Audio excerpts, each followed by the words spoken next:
Vincent Malloy is 7 years old. He is always polite and does what he's told.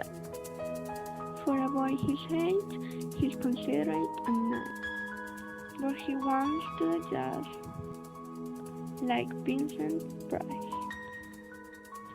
He doesn't mind living with sisters, dogs, and cats.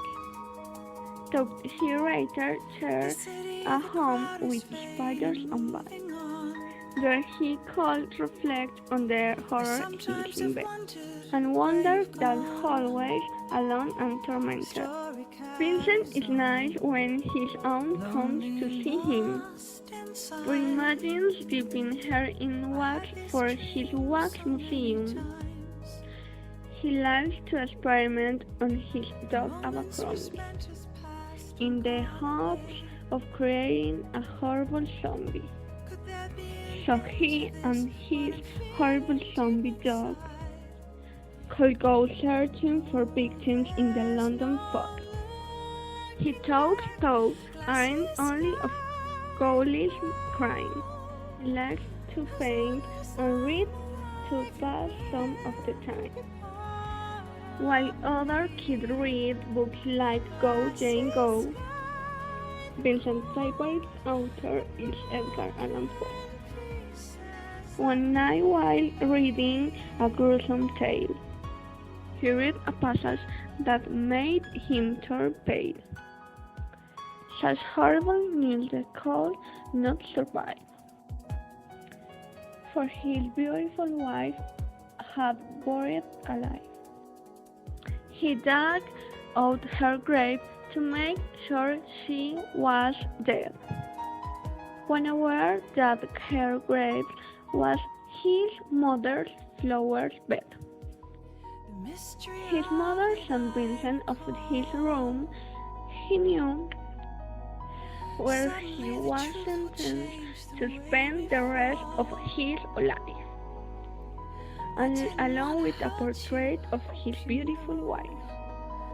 While alone and insane in his tomb, Vincent's mother burst suddenly into the room.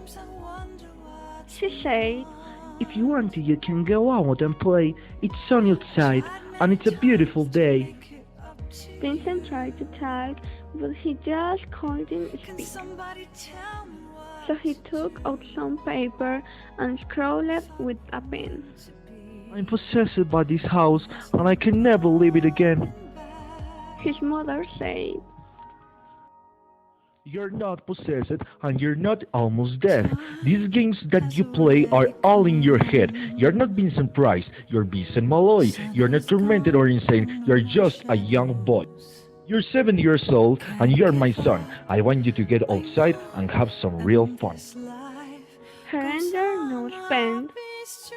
She walked out through the hall, while Vincent backed slowly against the wall. The room started to sway, to shiver and quake. His horrid insanity had reached its peak. He saw Abercrombie his zombie slave, and heard his wife call from beyond the grave. She spoke from her coffin, and made Golin's demands, while through cracking walls reached skeleton hands.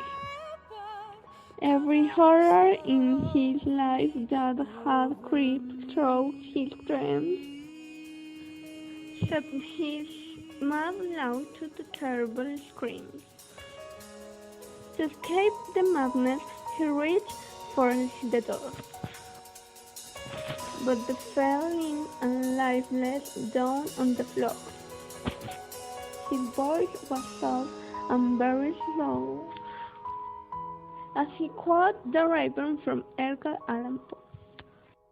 "And my soul from now that shadow that lies hidden on the floor shall be lifted evermore."